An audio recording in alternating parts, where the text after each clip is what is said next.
This is Sports and Such. I'm David Aniga. I'm Luke Dexter. And I'm Jason Kicker. First thing we're going to be talking about today is some kind of historic news that happened. The football players at Northwestern have been allowed to make a union to help get themselves health care and then could possibly eventually lead to them getting paid. I think this is really, really interesting, and I actually kind of agree with it. I don't know what you guys think, but it really is a lot of times like colleges make a ton of money off these athletes and they really don't like get a penny for it. I think it's good that they're getting the health care. Some of them might not have the most money and good family lives, so like if they get this health care, it's going to be really good for them and their families. But I think this could actually lead up to them trying to get paid, and I don't agree with them getting paid because they're already getting free education. So I like what's happening now, but I don't agree what could happen. I like that they're getting health care along with these two because a lot of them get injured, and the schools can pay for their health care, but in the NCAA it's not mandatory for them to. So they could, but they don't have to. So I don't really agree with that, how they can kind of pick and choose who pays for what. But like Luke said, I don't really like them paying the athletes because I'm afraid they'll get paid too much. But I think they should pay them somewhat and maybe make it like a cap or something. They can only pay them so much and not make it a lot of money, just make it enough to where they can live off of it. Because in the past they've had a lot of scandals going on, and right now they're making a big deal on how they want players to stay. Well, so many players are in financial trouble that if they pay them a little bit of money, they can at least afford to stay in college, whereas some people are almost forced to go to the NBA just so they can make enough money to live and to support their families. So I like it, but at the same time, I feel that I don't want to see college players getting paid tons of money just to be athletes already. I think that's what the NBA is for. So Yeah, I mean it's collegiate athletics. I mean there's professional athletics for that type of stuff.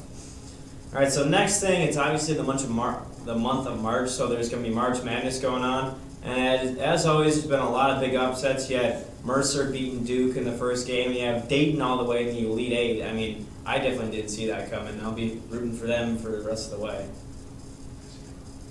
There's also Manhattan was a team that was in the tournament. They almost beat Louisville. But their coach, Masiello, he was interviewing for a job at South Florida, and he ran into a little bit of trouble because he said on his resume that he graduated with a bachelor's degree from Kentucky. It turns out he actually didn't. So South Florida isn't going to be hiring him, and now he's on leave. So I don't know what he was thinking there, but it's definitely a big slip up for him. yeah, they interviewed Rick Pitino, who was, I think he was coaching at the time that Masiello was there. And he said when he left after Masiello's junior year. So he's like, when I left, he was on track to go all 4 years. And from what I've heard, he went like 3/4 of his fourth year or something, like for part of his fourth year. So it's like he got a degree, but he didn't. So I think it's really dumb for him to do it because South Florida pretty much said, well, if you would have been honest with us, we still probably would have hired you because he was a pretty good coach. I mean, he almost beat Louisville with Manhattan. Manhattan's a terrible basketball team. They had no program before he got there. So I agree with David. I think it was a really big slip up for him. If he would have just been honest, he probably would have got the job in Florida where he wanted to go. So I think it's a bad slip up just because it would have been such an upgrade, better pay, better benefits. 'Cause it's such a bigger college and team, and I just think it's stupid what he did. He could have had a really good job, and that just minor slip up just ruined it. and I think he got lucky with Manhattan. They pretty much said they'd take him back, but he has to figure out what's going on with it because all employees are demanded to have a bachelor degree. So I think he got really lucky there because he could have lost his job at Manhattan. So he got lucky with that one. Yeah. All right, and as said before, it's March Madness. There's been the big upsets. You have Dayton beating Stanford, going to the Elite Eight, which is definitely a big surprise. I mean, nobody's really heard of Dayton. It's a really small school, but they've already beaten Ohio State, Syracuse, Stanford, and they'll be playing Florida next. And it's definitely a good chance, at least I think, that they could beat Florida too. I think it's pretty amazing because they didn't have win their conference tournament to get in there, like won the last four to get in, and then they made it to Elite Eight. That's pretty amazing. I just think it's really great that Dayton made it this far, and Stanford and Tennessee still play Michigan. I just think it's really good. Here's some highlights of the Dayton-Stanford game. I think what the craziest part is, it's the second, a lot of people are giving them a hard time because Dayton beat Stanford to get into the Elite Eight, but who'd they beat before that? They beat Ohio State and Syracuse, right? Mhm. And Stanford beat Kansas, so they're obviously a good team too. Yes. Yeah, and the crazy part was they're both double-digit seeds. What, they were 10 and 11, right? Mhm. Yeah. And that's only happened twice that they played 10 and 11, or a double-digit seed has played each other. In the Sweet Because- 16. Yeah. Because that's the only time they could really play is the Sweet 16.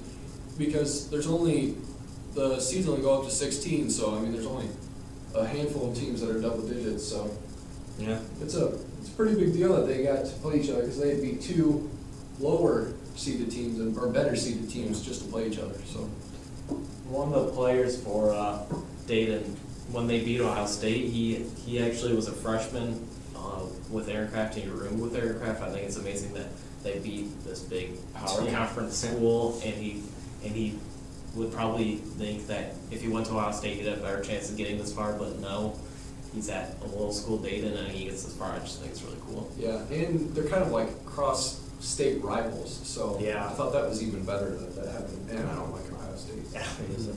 All right, so like as far as like who do we think's gonna win the national championship? I mean, there's still a lot of good teams left, and I obviously still think Michigan's gonna win the whole thing. But I could definitely see like somebody like Florida, their #1 seed, that could still run the table. But I mean, anything could happen. You might see Dayton in the Final Four. That'd just be crazy. I think I have on my bracket Arizona, but I don't know. I think I should have put Florida because I think Florida's going to take it all this year. I think Michigan State's going to take it all. I mean, they blew the first team out of the water. Yeah. Like Adrian Payne had 41 points. He's just phenomenal. He was 27 for 27 in his career at the NCAA tournament at one point this year. So he was 17 for 17 from the free throw line to be in the first game. So I think that presence, I don't think Florida can really handle. And then the guards for Michigan State are just phenomenal with Gary Harris. So And Dawson's really good too. yeah, and down I don't know, like, they didn't destroy Harvard too much. I don't know if they can get past Florida. I think Florida's defense is too good and they'll beat them. They got more experience, more seniors, and I think with that experience, they're going farther. Yeah, but Tom Izzo. Yeah, can never has count that out. more Billy experience Donovan, than yeah. their coach. Yeah. Well, it'll definitely be interesting to see how it'll play out. But players like Wiggins and like Jabari Parker, who are like both out now, and there's a lot of talk that they'll probably go to the NBA draft, and I think they will. I mean, that's like we said earlier. I mean, it's a big deal for them to be able to get into the NBA and get paid millions of dollars. I mean, I would definitely want to, and they're definitely good enough. But I believe, Luke, you think that like Jabari Parker will I be think Jabari stay? Parker will stay. I think he's a classy guy. I think he's not just there for the money. I think he has a love for the sport and that he wants to stay and actually do something big in college in the tournament wise. But Wiggins has said before that he's most likely a one and done player, even though he's lost second round. I think Jabari, he's after losing to Mercer first round, it's just he wants to come back and actually do good and make a name for himself in college basketball. Yeah, I agree with Luke. I think if Duke would have made it to like the Final Four, and Jabari would have played a few decent games in the tournament. I mean, the tournament's really where people's names get made. I mean, yeah, during the season people pay some attention, but everyone watches March Madness. So the fact that his team lost to Mercer the first round and he played terrible, I don't think he'll go. I mean, yeah, he might be the first round pick, so it'll be hard to improve his stock, as some people say, if he stays another year. But it'd be hard to go out on losing to Mercer, playing terrible after a good freshman year. I mean, you already have a great spot, and then you have a new, really good incoming freshman coming. So I think it'd almost be hard for him to leave. So Yeah, but then you saw like what happened with Marcus Smart, and he stayed. So I mean, it'll be a tough decision for him, but yeah, I think he'll go. But whatever he does, I'm sure it'll be the best for him. some highlights from Jabari Parker's season. He plays for Duke. And then, as Luke was talking about, he just said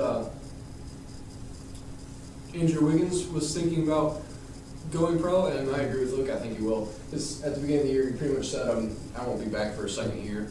So I definitely think he'll end up coming back, or he'll end up going pro. Because I mean, he could be top 2, top 3 picks easily. And Joel Embiid is possibly going. It's been said that he's going. He said he was going to go pro, but he tweeted that he wasn't sure yet. So I don't really know. I think he's gonna go. Yeah, I think no he will too. It's Kansas. Yeah, because his other star in Wiggins will most likely go. So I think both of them will just leave. And Tyler Ennis, the star freshman from Syracuse, declared. So 2 players from UCLA is already declared. Yeah. Yeah. I imagine Noah Vonleh from IU. Yeah, will go. he actually did it. I've been hearing that Nick Stauskas from Michigan is been speculated to go too. I think he probably will. I think he will. Yeah. I think that he's had such a great year this year that why not leave? Yeah. Don't want to pull Marcus Smart and not Yeah. Yeah. Yeah. But at the same time, Marcus Smart's personality Yeah. is rare among all the other ones. So I mean, Mhm. that was indeed a disaster waiting to happen. So All right, so here's a question for you guys. Like, if you were the team with the #1 pick and both Parker and Wiggins went out, who would you want to draft? I mean, I think I would probably go with Parker. I mean, just depending on, I think he's a better player, but I guess it depends. Like, I would pick Parker, but Wiggins, I think he's more of an NBA player. Like, he's so athletic and he's such a good slasher that, like, ball isn't fast enough and, like, advanced for his skill that it doesn't show that what he can really do. But seeing how Jabari's played, I think Jabari should go #1. yeah, I agree. I think Jabari should go. I would pick Jabari because he's a bigger body. He can still get bigger. He's a great shooter, and I mean, you see him out there playing. He's a freshman. And he's just being the captain of the team. So I mean, that's something you really want to look for. He wants the ball in his hands. And Wiggins, I don't know. Sometimes I feel like Wiggins doesn't have enough heart. Like you saw him after the loss, and when like he does bad, he just kind of shakes it off and doesn't really care. And it's not like a shaking off, like okay, move on to the next play. It's like okay, whatever. And when like you a see, shrug your shoulders. yeah, exactly. When you see Jabari make a mistake, Jabari just like goes ape afterwards, Yeah. just making it better. So I mean, I would want that attribute in a player. So, David, who would you pick? I would probably pick Parker too. I mean, it might just be because he's from Chicago and I'll just like him because of that. But he just seems to be the better player too. And like you said, like his attitude seems to be better than Wiggins. But I'd definitely be fine if I got Wiggins too. So it's gonna be You can always pick Joel Embiid too. yeah.